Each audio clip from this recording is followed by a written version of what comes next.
but you can trust that if you do the very important.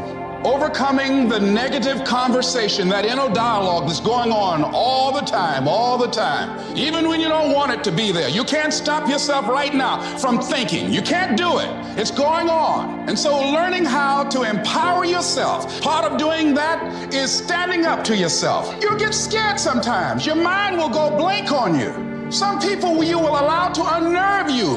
And you wonder, what's wrong with me? I'm not crazy.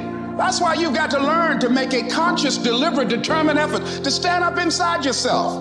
Working on yourself, watching that inner dialogue, it will determine the quality of your life.